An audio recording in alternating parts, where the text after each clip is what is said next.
Hi guys, create your own fashion channel में आप सभी का स्वागत है। आज हम plum top width designer sleeves की कटिंग और स्टिचिंग देखेंगे। इसके लिए मेरे पास ये 2 मीटर कॉटन का फैब्रिक है। इसको आवश्यक मेजरमेंट आप स्क्रीन के ऊपर देख सकते हो। तो चलो स्टार्ट करते हैं। ये मैंने टॉप पार्ट के लिए फैब्रिक को 4 फोल्ड किया है। ये विड्थ में है 11.5 इंच और इसकी लेंथ है 15.5 इंच। अब हम 7 इंच पे शोल्डर के लिए मार्क करेंगे और आर्म होल के लिए शोल्डर से नीचे 7.5 इंच पे हमें मार्क करना है। यहाँ पे हम आर्म होल के लिए लाइन बनाएंगे और यहाँ पे चेस्ट राउंड के लिए लाइन बनानी है। चेस्ट लाइन के नीचे 3.5 इंच पे हमें बस्ट राउंड के लिए मार्क करना है और यहाँ पे एक लाइन बनानी है। हमें चेस्ट का नाप डालना है। चेस्ट का 4th पार्ट आता है 9 इंच और हाफ इंच लूजिंग मिला के 9.5 इंच पे मार्क करना है और 1.5 इंच सिलाई मार्जिन। राउंड का 4th पार्ट आता है 9 इंच, तो हमें 9 इंच पे ही मार्क करना है और 1.5 इंच सिलाई मार्जिन। वेस्ट राउंड का 4th पार्ट आता है 8 इंच, तो 8.5 इंच पे हमें मार्क करना है और 1.5 इंच सिलाई मार्जिन लेना है। अब हमें इसको शेप देना है। हम ऐसे शेप देंगे। हमें वेस्ट राउंड से ऊपर 1 इंच पे मार्क करना है गोलाई के लिए और गोलाई का शेप देना है यहाँ पे। अब हम 3 इंच पे नेक विड्थ लेंगे और यहाँ पे हाफ इंच पे शोल्डर स्लोप के लिए मार्क करना है और यहाँ पे एक लाइन बनानी है। अब हमें आर्म होल बनाना है, इसलिए हम इस लाइन का सेंटर निकालेंगे और यहाँ से अंदर की तरफ आधा इंच पे मार्क करना है हमें। और अब हमें फ्रंट आर्म होल का शेप देना है ऐसे। आप फ्रेंच कर्व के हेल्प से भी आर्म होल का शेप दे सकते हो। अब हमें बैक के आर्म होल का शेप देना है, यहाँ से सेंटर से यहाँ तक। यह हमारा आर्म होल रेडी है। अब हमें इसकी ऐसे कटिंग करनी है। ये मैंने इसकी कटिंग कर ली है। अब हमें फ्रंट आर्म होल की कटिंग करनी है यहाँ से। ये मैंने बैक पार्ट को साइड में करके रख दिया है और मैंने इसकी कटिंग कर दी है। अब हमें इसके स्लीव्स की कटिंग करनी है, इसलिए मैंने फैब्रिक को 4 फोल्ड किया है। ये विड्थ में है 9 इंच और इसकी लंबाई है 15 इंच। यहाँ पे 3.5 इंच पे हमें मार्क करना है और यहाँ पे एक लाइन बनानी है। यहाँ पे 7 इंच पे हमें मार्क करना है और तिरछी एक लाइन बनानी है और इस लाइन का सेंटर निकालना है और इस लाइन का भी। यहाँ से ऊपर की तरफ आधा इंच लेना है, यहाँ भी ऊपर की तरफ आधा इंच लेना है और यहाँ ऊपर और नीचे पाव इंच पे मार्क करना है और हमें स्लीव्स का शेप देना है आर्म होल का। यह है बैक आर्म होल का शेप और यह है फ्रंट आर्म होल का शेप। अब मैं यहाँ पे 5 इंच पे स्लीव्स राउंड का मार्क कर रही हूँ और यहाँ पे 1.5 इंच सिलाई मार्जिन लेना है और यहाँ भी 1.5 इंच सिलाई मार्जिन लेना है और यहाँ पे एक लाइन बनानी है ऊपर से नीचे तक और यहाँ पे भी एक लाइन बनानी है हमें ऊपर से नीचे तक। अब हमें इसकी कटिंग करनी है, यहाँ से हम इसकी कटिंग करेंगे। ये मैंने इसकी कटिंग कर दी है। अब हमें इसके फ्रंट आर्म होल की कटिंग करेंगे यहाँ से ऐसे। मैंने इसके फ्रंट आर्म होल की कटिंग कर दी है। फैब्रिक को चुन्नट देके हम नीचे स्लीव्स में अटैच करेंगे। ये विड्थ में है 7 इंच और इसकी लंबाई है 28 इंच। ये नीचे से डबल फोल्ड होगा। ये मैंने टॉप पार्ट के लिए लाइनिंग की कटिंग करके ली है। ये है बैक पार्ट का अस्तर और ये है फ्रंट का अस्तर। अब हमें नेक बनाना है। मैं 3 इंच पे यहाँ पे मार्क करूँगी और नेक की लंबाई लूँगी 4.5 इंच पे। और यहाँ पे हमें एक बॉक्स बनाना है और यहाँ पे मैं नेक को राउंड शेप दे रही हूँ यहाँ तक। और नीचे हमें 2 या 2.5 इंच पे मार्क करना है और यहाँ पे वाटर ड्रॉप का शेप देना है ऐसे।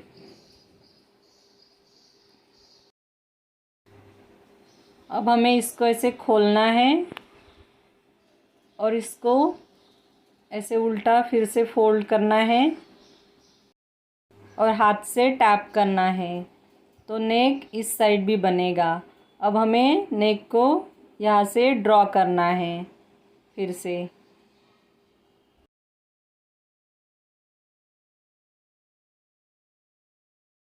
अब हमें बैक का नेक बनाना है। नेक विड्थ लेना है 3 इंच और नेक लेंथ भी 3 इंच लेनी है और यहाँ पे एक बॉक्स बना के हमें राउंड शेप ड्रॉ करना है ऐसे। इसको भी हम सेम तरीके से फोल्ड करेंगे और हाथ से टैप करके नेक को दूसरी तरफ भी ड्रॉ करेंगे ऐसे।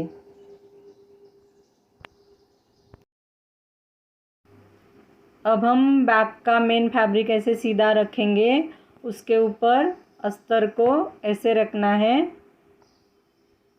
और इसके नेक को स्टिच करना है यहाँ से। अब हमें फ्रंट के फैब्रिक को ऐसे सीधा रखना है और उसके ऊपर लाइनिंग ऐसे रख के इसका नेक ऐसे स्टिच करना है।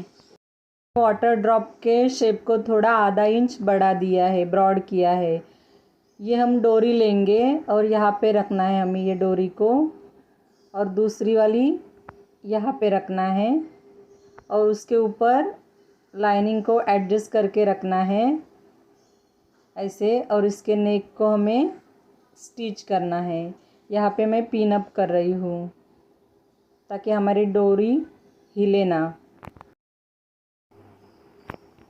और इसके नेक को हमें स्टिच करना है यहाँ से ऐसे।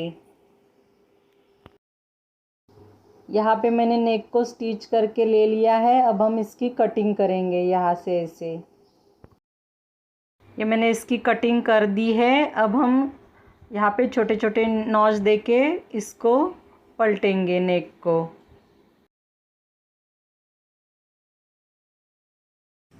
इसको हमें ऐसे दूसरी तरफ पलटना है, सीधा करके लेना है। इसी तरह से मैंने बैक पार्ट को भी रेडी करके लिया है। बैक पार्ट को फ्रंट पार्ट के ऊपर ऐसे उल्टा रखना है और इसके शोल्डर जॉइंट करने हैं यहाँ से। मैंने इसके शोल्डर जॉइंट करके ले लिए हैं और यहाँ पे हमारा ऊपर का पार्ट रेडी है। अब हम इसका घेरा रेडी करेंगे। मैंने घेरे के लिए जो फैब्रिक लिया है इसकी विड्थ है 15 इंच और ये लंबाई में है 44 इंच। इसको हम बड़े टाके वाली सिलाई लगाएंगे। यहाँ पे मैं इसको बड़े टाके वाली सिलाई लगा रही हूँ क्योंकि हमें इसको गैदर करना है। ये सिलाई कंप्लीट होने के बाद 1/4 इंच के दूरी पर हमें दूसरी सिलाई लगानी है। इसी तरह से हमें बैक पार्ट को भी 2 सिलाई लगानी है बड़े टाकों वाली। यहाँ पे मेरी एक सिलाई हो गई है। इसी तरह से मैं यहाँ पे दूसरी सिलाई भी लगाऊंगी 1/4 इंच की दूरी पर।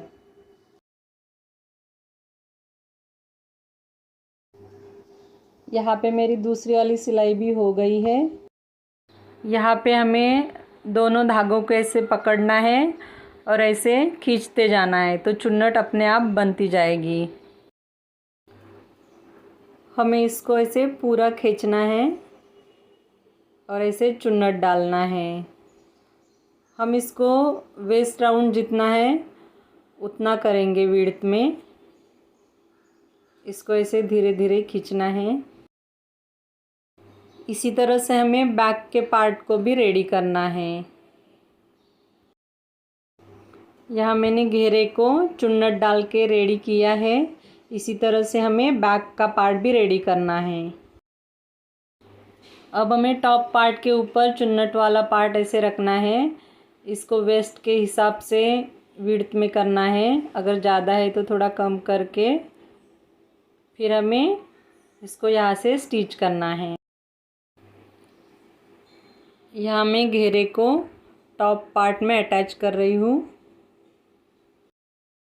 इसी तरह से हमें बैक पार्ट को भी घेरे को अटैच करना है।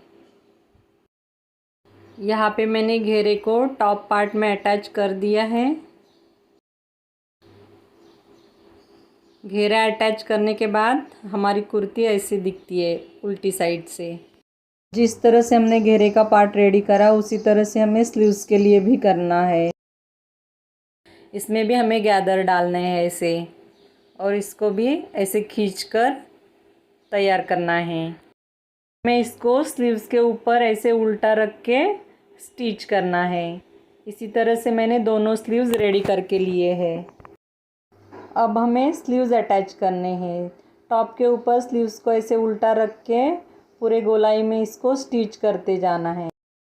इसी तरह से हमें दोनों स्लीव्स अटैच करने हैं। अब हमें यहाँ पे स्लीव्स अटैच करना है। धीरे धीरे बिना खींचते हुए हमें स्लीव्स अटैच करते जाना है। ये स्लीव अटैच होने के बाद मैं इसी तरह से दूसरे साइड का भी स्लीव्स अटैच करूँगी। ये मेरा यहाँ पे हो गया है। इसी तरह से मैं दूसरा स्लीव भी अटैच करूँगी। यहाँ पे मेरे दोनों स्लीव्स अटैच करके हो गए। अब हम इसके दोनों साइड बंद करेंगे ऊपर से नीचे तक, और नीचे से डबल फोल्ड करके स्टिच करेंगे। यहाँ पे मैं फिटिंग की सिलाई लगा रही हूँ। पहले हमें लॉक करना है। हमें स्लीव्स से होते हुए नीचे घेरे तक स्टिच करते जाना है। यहाँ हमें ये नीचे की तरफ रखना है और यहाँ ऊपर की तरफ, और नीचे तक स्टिच करते जाना है। इसी तरह से हमें दूसरी साइड भी बंद करनी है। यहाँ पे मेरी एक साइड हो गई है। इसी तरह से मैं दूसरी भी करूँगी। यहाँ हमें लॉक करना है, फिर धागा कट करना है। अब हमें गले में टॉप स्टिच देनी है। यहाँ पे मैं पूरे नेक में टॉप स्टिच दे रही हूँ। धीरे धीरे हमें किनारे में एकदम स्टिच लगानी है।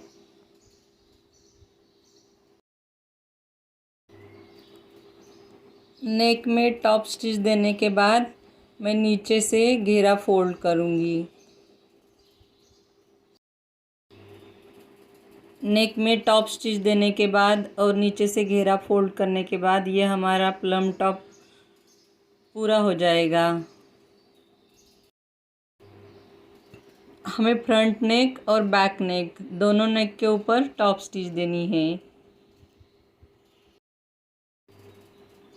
यहाँ पे मेरी टॉप स्टिच देके हो गई है। अब मैं घेरा फोल्ड करूँगी। यहाँ पे घेरे में नीचे किनारी है तो मैं यहाँ पे सिंगल फोल्ड ही करूँगी। अगर यहाँ पे नीचे किनारी नहीं होती तो मैं इसको डबल फोल्ड करती। हमें पूरे घेरे में ऐसे ही स्टिच करते जाना है पूरे गोलाई में। यहाँ पे मैंने स्टिच कंप्लीट की है। इसी तरह से हमारा प्लम टॉप भी स्टिच करके रेडी हो गया है। उम्मीद करती हूँ आपको मेरा ये वीडियो पसंद आया हो। अगर पसंद आया हो तो प्लीज़ मेरे वीडियो को लाइक और शेयर ज़रूर करना, और मेरे चैनल को अब तक सब्सक्राइब नहीं किया है तो प्लीज़ सब्सक्राइब ज़रूर करना, और बेल आइकन पे क्लिक करना मत भूलिए ताकि मेरे आने वाली वीडियो की नोटिफिकेशन आपको मिलती रहे। अभी के लिए बस इतना ही। मिलते हैं मेरे नेक्स्ट वीडियो में। तभी तक बाय बाय।